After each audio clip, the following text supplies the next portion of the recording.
મહિલા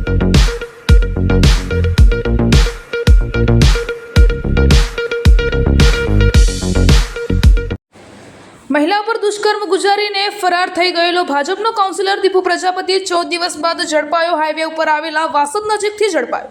આણંદ જિલ્લાના સિંખોડ તલાવડી ખાતે રહેતી એક 35 વર્ષીય મહિલા ઉપર અવારનવાર દુષ્કર્મ ગુજારવાના કેસમાં છેલ્લા 14 દિવસથી નાસ્તા ફરતા આણંદ જિલ્લા ભાજપના સસ્પેન્ડ કાઉન્સિલર દીપુ પ્રજાપતિને શહેર પોલીસે આજે વાસદ નજીકથી ઝડપી પાડીને વધુ તપાસ અર્થે રિમાન્ડ પર મેળવવાની તજવીજ હાથ ધરી છે।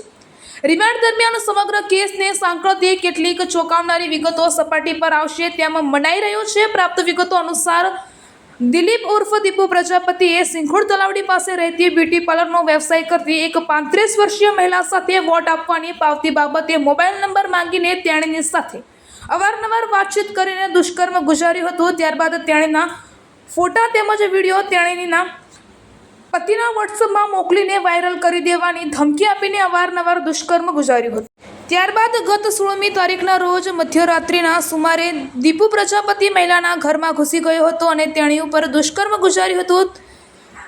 આ દરમિયાન તેણીનો પતિ આવી જતાં દીપુએ પકડીને અન્યોની મદદથી ઢોરમાર માર્યો હતો અને ઘરમાં પૂરી દીધો હતો। આ દરમિયાન દીપુના ભાઈઓ કમલેશ અને ભરતભાઈએ ખબર પડતા તેમનો 7 જેટલા મુસ્લિમ યુવાનો સાથે ત્યાં પહોંચી ગયા હતા અને મહિલાના પતિ ભાઈ સહિત અન્ય સાથે મારામારી કરીને દીપુને છોડાવીને લઈ ફરાર થઈ ગયા હતા। આ અંગે શહેર પોલીસે ગુનો દાખલ કરીને તપાસ હાથ ધરી હતી અને હુમલો કરીને છોડાવી જનાર તેમના ભાઈ ભરતભાઈ, ગોરધનભાઈ પ્રજાપતિ, કમલેશભાઈ, ગોરધનભાઈ પ્રજાપતિ, સોહિલબેન મહેબૂબ બેગ મિર્ઝા, રમીશભાઈ ઉર્ફ બોખો, રફીકભાઈ મલિક, શહેજાદ ઉર્ફ બબુ સલીમભાઈ મેમણ અને સદ્દામ મિયા ઉર્ફ તોસીબ યાસીન મિયા મલિકને ઝડપી પાડ્યા હતા। જો કે દીપુ ફરાર થઈ ગયો હતો, પોલીસના હાથમાં આવતો ન હતો। આ દરમિયાન આજે પોલીસને બાતમી મળી હતી કે દીપુ વાસદ નજીક હાઈવે ઉપર આવવાનો છે, જેની પોલીસની ટીમ વોચમાં ગોઠવી હતી। આ દરમિયાન દીપુ આવી પહોંચતા દીપુને પોલીસે કોર્ડન કરીને ઝડપી પાડ્યો હતો અને આણંદ લાવીને વિધિવત રીતે દુષ્કર્મના કેસમાં તેની ધરપકડ કરીને રિમાન્ડ પર મેળવવાની તજવીજ હાથ ધરી છે।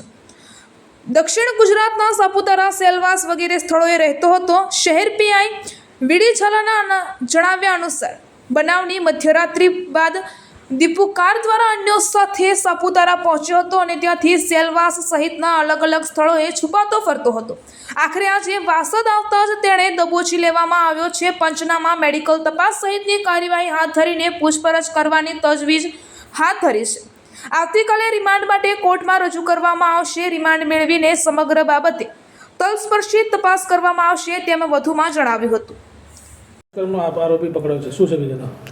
તારીખ 17/11/2024ના રોજ આણંદ ટાઉન પોલીસ સ્ટેશનની હદમાં આવેલ સરદારબાગ ચોકી વિસ્તારમાં તુલસી પાર્ક સોસાયટીમાં આવેલ ભોગ બનનારે આણંદ ટાઉન પોલીસ સ્ટેશન ખાતે આવી પોતાની ફરિયાદ હકીકત જાહેર કરેલ કે તેમના વિસ્તારમાં રહેતા દિલીપભાઈ ઉર્ફે દીપુ ગોરધનભાઈ પ્રજાપતિએ તેમના ઘરે આવી દુષ્કર્મ કરેલ છે અને દુષ્કર્મ કરી અને જતી વખતે ભોગ બનનારના પતિ તથા તેમના સગાવાલાએ તેને પકડેલ। તે સમયે આરોપી દીપુ ગોરધનભાઈ પ્રજાપતિએ તેના ભાઈઓ તથા તેના મિત્રોને બોલાવી અને ત્યાં મારામારી કરી નાસી ગયેલ છે।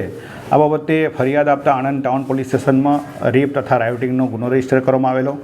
આ ગુનાની તપાસના કામે સૌપ્રથમ એક આરોપી નમૂદ હોય અને અન્ય આરોપીઓ અનડિટેક હોય, જે પૂરતા પુરાવા એકત્રિત કરી આ કામે મુખ્ય આરોપીના 2 ભાઈઓ તથા અન્ય 6 આરોપીઓ જે રાયોટિંગમાં અને આરોપીને નાસી જવામાં મદદરૂપ કરેલા હતા તે તમામ આરોપીને એરેસ્ટ કરવામાં આવેલા। આ ગુનાના મુખ્ય આરોપી દિલીપભાઈ ઉર્ફે દીપુ ગોરધનભાઈ પ્રજાપતિ ગુનો કરી નાસી ગયેલ, તેને પકડવા પોલીસની અલગ અલગ ટીમો બનાવવામાં આવેલી। જે ટીમોના ભાગરૂપે પોલીસ અધિક્ષક શ્રી જસાણી સાહેબની સૂચના અને માર્ગદર્શન હેઠળ સદર ગુનામાં સંડોવાયેલ મુખ્ય આરોપી દિલીપભાઈ ઉર્ફે દીપુ ગોરધનભાઈ પ્રજાપતિને ગઈકાલે એરેસ્ટ કરવામાં આવેલા છે। તેનું મેડિકલ પૂર્ણ કરી આજરોજ નામદાર કોર્ટમાં રજૂ કરી તપાસના કામે બાકી પુરાવા એકત્રિત કરવાની તપાસ તજવીજ હાથ ધરેલ છે।